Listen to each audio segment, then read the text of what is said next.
Movie की शुरुआत में हमें कुछ लुटेरों को दिखाया जाता है जो कि जंगल में आराम कर रहे होते हैं। जब उनमें से एक लुटेरा टॉयलेट करने जाता है तभी वहाँ पर उसे एक अजीब सा मास्क मिलता है जिसे देखकर लग रहा था कि वह किसी इंसान के लिए बनाया गया है। उसी समय उसे आसपास किसी के होने का एहसास होता है, इसलिए वह आगे बढ़ता है तो उसे एक गुफा मिलती है जिसके अंदर पहुंचने पर उसे अचानक से जमीन के अंदर खींच लिया जाता है। फिर सीन शिफ्ट होता है और हम प्राइस, उसकी गर्लफ्रेंड सुलिंग और एक जापानी साइंटिस्ट री को देखते हैं जो एक प्राइवेट मशीनरी टीम के साथ उसी जंगल में जापानी मिलिट्री बंकर ढूंढने के लिए गए होते हैं। इसलिए वो लोग जंगल में मौजूद हर गुफा को एक एक करके चेक कर रहे होते हैं। हालांकि प्राइस क्या ढूंढ रहा है इस बारे में टीम के कैप्टन को भी कोई जानकारी नहीं थी। जिसके बाद वो सभी जंगल में आगे बढ़ते हुए इंडोनेशिया के यूनोना आइलैंड में पहुंचते हैं जहां उन्हें एक डेड माइन मिलती है जिस पर सबसे पहले डच का कब्जा था। लेकिन विश्व युद्ध के बाद 1942 में जापानीज ने आइलैंड के साथ साथ डेड माइन पर भी कब्जा कर लिया था। और क्योंकि प्राइस को डर था कि उस डेड माइन के अंदर जाना सेफ नहीं है, इसलिए वे ग्रुप में मौजूद इंजीनियर स्टेनली को चेक करने के लिए कहता है।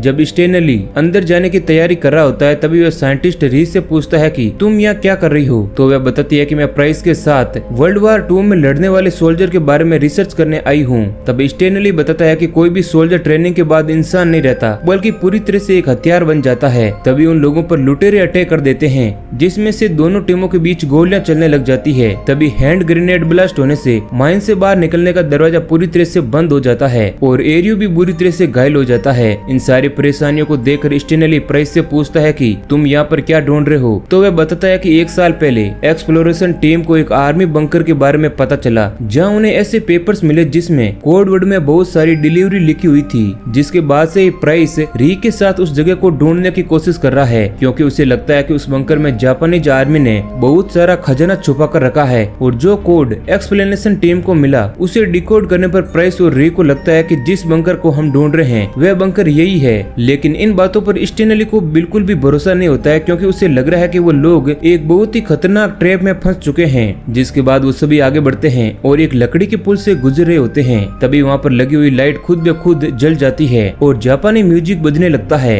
जिसे सुनकर सब लोग काफी हैरान हो जाते हैं कि इतने सालों बाद वहाँ मौजूद जनरेटर खुद ब खुद कैसे चालू हो सकता है। इसलिए उन्हें लगता है कि वो लुटेरे उनसे पहले ही माइन के अंदर आ चुके हैं और वो सभी लोग काफी घबरा जाते हैं। अब इसके बाद वो लोग एक रूम में पहुंचते हैं जहाँ पर उन्हें कुछ फोटोज मिलती है जिसमें लोगों को टॉर्चर किया जा रहा था। फिर उन्हें दूसरे रूम में उस बंकर का मैप मिलता है जिसे देखकर प्राइस को पूरी तरह से यकीन हो जाता है कि ये वही जगह है जिसे वे सालों से ढूंढ रहा है। इस दौरान ग्रुप के बाकी लोग उन्हें मिली फोटोज के बारे में पूछते हैं तो री प्राइस के मना करने के बावजूद उन लोगों को बताती है कि यह जगह मेडिकल रिसर्च सेंटर के लिए यूज की जाती थी, साथ ही यहाँ पर बायोलॉजिकल हथियार भी बनाए जाते थे। और ये जानकर स्टेनली बहुत ही ज्यादा गुस्सा हो जाता है और प्राइस पर अटैक करने की कोशिश करता है लेकिन बाकी लोग उसे रोक लेते हैं। जिसके बाद कैप्टन जोको एरियो का ध्यान रखने के लिए बाकी लोगों के साथ वहीं रुकने के लिए कहता है और खुद बाकी टीम मेंबर्स के साथ बाहर निकलने का रास्ता ढूंढने के लिए वहाँ से जाने लगता है। तो प्राइस उसे कहता है कि शायद तुम भूल गए हो कि हम यहाँ पर किस लिए आए हैं और क्योंकि मैंने तुम्हें इस काम के लिए पैसे दिए हैं इसलिए तुम्हें खजाने को ढूंढने में मेरी मदद करनी ही होगी। अब ये सुनते ही कैप्टन बहुत ही ज्यादा गुस्सा हो जाता है और कहता है कि मुझे तुम्हारे खजाने और पैसों से कोई मतलब नहीं है लेकिन मैं अपनी टीम को इस तरह से मरने नहीं दे सकता। इसलिए प्राइस और उसकी गर्लफ्रेंड सुलिंग भी कैप्टन के साथ ही जाते हैं जिससे एरियो के साथ स्टेनली, जोको और री ही बचते हैं। जिसके बाद स्टेनली री से पूछता है कि तुम्हें यहाँ पर चल रहे रिसर्च और यूनिट 731 के बारे में हमें पहले से ही बताना चाहिए था। तभी जमीन से 2 हाथ निकलकर एरियो को अंदर खींच लेते हैं। अब उसकी चीखें सुनकर स्टेनली और री उसके पास पहुंचते हैं तो देखते हैं कि नीचे मौजूद अजीब से दिखने वाले क्रीचर ने उसे वहां से खींच लिया है। फिर स्टेनली, जोको और री एरियो को वापस लाने के लिए गुफा के अंदर बढ़ने लगते हैं। तभी जोको वे क्रीचर दिखाई देता है इसलिए वे उसके पीछे चला जाता है। दूसरी तरफ री और स्टेनली को एरियो की डेड बॉडी मिलती है जिसकी हालत बहुत ही ज्यादा खराब थी जिसे देखकर री बहुत ही ज्यादा घबरा जाती है। हालांकि स्टेनली उसे संभालने की कोशिश करता है तभी अचानक से उस पर कोई अटैक कर देता है। अब अगले सीन में हमें कैप्टन और उसके साथ मौजूद लोगों को दिखाया जाता है। इस दौरान प्राइस को वहाँ पर एक रिसर्च नोट मिलती है जिसमें किसी इंसान पर किए जाने वाले रिसर्च के बारे में लिखा गया था।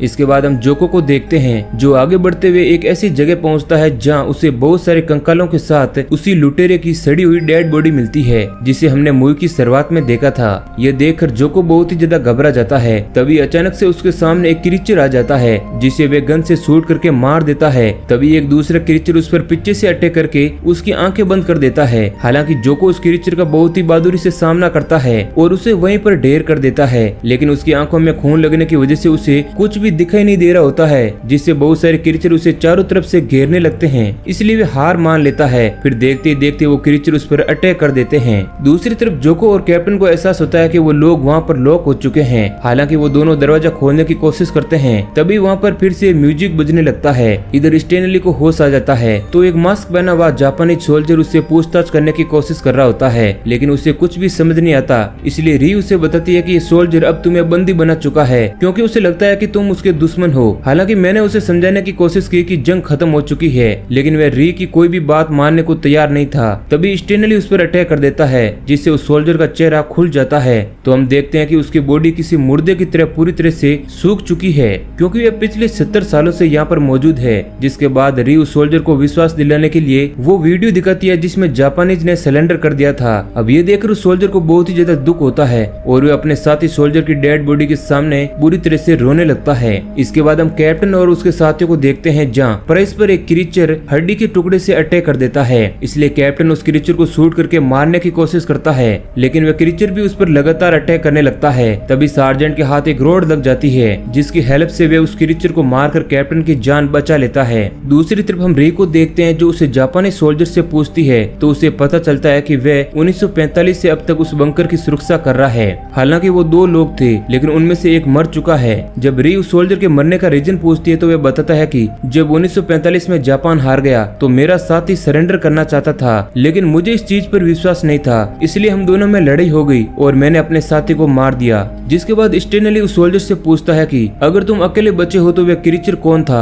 जो हमारे सोल्जर को अपने साथ ले गया है। तो वह सोल्जर कहता है कि वो क्रीचर यहाँ के कैदी थे जिन पर रिसर्च करके इस तरह का बना दिया गया है, लेकिन उस एक्सपेरिमेंट के नाकाम होने के बाद एक नई चीज पता चली, इसलिए जापानीज ने अपने सोल्जर पर भी एक्सपेरिमेंट किए जिससे वो लंबे समय तक जवान और मजबूत रह सकें। लेकिन वह एक्सपेरिमेंट भी फेल हो गया, जिससे वो सोल्जर मुर्दों की तरह दिखने लगे। हालांकि इसके बाद भी उन लोगों ने हार नहीं मानी और फॉर्मूले को परफेक्ट करके फिर से एक्सपेरिमेंट किए, जिसके बाद एक्सपेरिमेंट किए गए लोग एक तरह से गार्ड में बदल गए। और इस चीज से हमें पता चलता है कि उस जापानीज सोल्जर के अलावा यहाँ पर और भी बहुत सारे सोल्जर मौजूद है।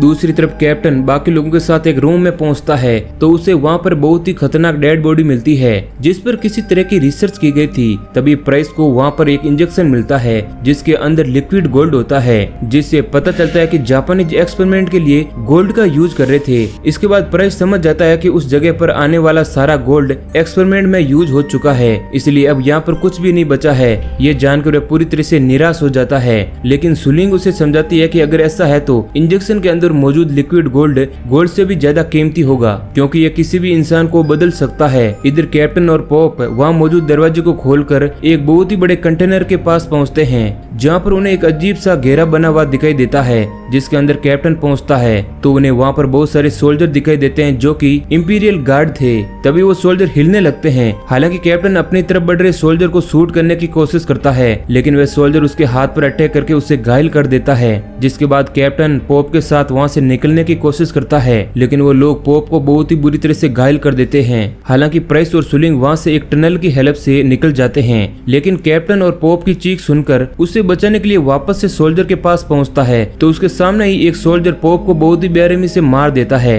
जिसके बाद वो लोग कैप्टन का भी पीछा करते हैं, जिससे कैप्टन भी अपनी जान बचाकर टनल के अंदर चला जाता है। इसके बाद कैप्टन प्राइस और सुलिंग के साथ आगे बढ़ता है तो उसी जगह पर पहुंच जाता है जहां पर उसे उन लूटेरों की बॉडी के साथ साथ एरियो की भी डेड बॉडी मिलती है। अब इससे पहले कि वो लोग कुछ समझ पाते, प्राइस पर वहां पर मौजूद एक क्रीचर अटैक कर देता है। हालांकि कैप्टन उसे बचाने की कोशिश कर रहा होता है, तभी एक दूसरा क्रीचर सुलिंग पर भी अटैक करने की कोशिश करता है, लेकिन सुलिंग के साथ साथ कैप्टन के हाथ भी वह नुकीली हड्डियां लग जाती है। जिसके बाद वो दोनों मिलकर उन क्रीचर पर अटैक करके उन्हें मार देते हैं। फिर वो तीनों आगे बढ़ते हैं तो उसी जगह पहुंच जाते हैं जहां स्टेनली और रीव मौजूद थे। और क्योंकि प्राइस की हालत बहुत ही ज्यादा खराब थी, इसलिए उसकी गर्लफ्रेंड सुलिंग बाकी लोगों से नजरें छुपाकर वह इंजेक्शन प्राइस के गले में इंजेक्ट कर देती है। हालांकि उसे लग रहा था कि वह इंजेक्शन उन सोल्जर को इतने दिनों तक जिंदा रख सकता है तो उसे क्यों नहीं। तभी वहाँ सोल्जर भी पहुंच जाते हैं, जिनसे बचने के लिए बाकी लोग वहाँ से भाग जाते हैं, लेकिन री को मिला हुआ जापानी सोल्जर बहुत ही बेरहमी से मारा जाता है। इधर क्रीचर्स प्राइस और कैप्टन पर अटैक कर देते हैं, लेकिन उनमें से एक पर री पत्थर से अटैक करके उसे मार देती है,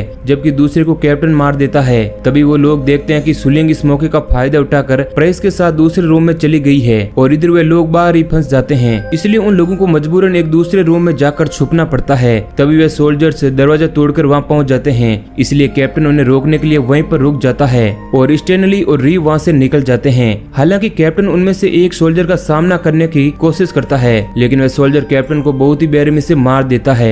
दूसरी तरफ सुलिंग भी प्राइस को घसीटते हुए आगे बढ़ती है तो उसे सुरंग से बाहर निकलने का रास्ता मिल जाता है, लेकिन हम देखते हैं कि प्राइस पूरी तरह से बदल जाता है और सुलिंग को बहुत ही बेरहमी से मार देता है। इधर हम स्टैनली और री को देखते हैं जो पानी के रास्ते से आगे बढ़ने की कोशिश कर रहे हैं। इस दौरान सोल्जर भी उनका पीछा करते हुए वहाँ पहुँच जाते हैं। हालांकि री तो पानी के रास्ते से बाहर निकल जाती है, लेकिन स्टैनली कहीं भी दिखाई नहीं देता है। तभी एक सोल्जर भी वहाँ पहुँच जाता है जो कि री को बेरहमी से पीड़ने लगता है और फिर बाकी सोल्जर के वहाँ पहुँचने पर वह री को भी तलवार से अटैक करके मार देता है और इसी सीन के साथ मूवी एंड हो जाती है। तो दोस्तों ये कहानी अगर आपको पसंद आई है तो वीडियो को लाइक जरूर करें।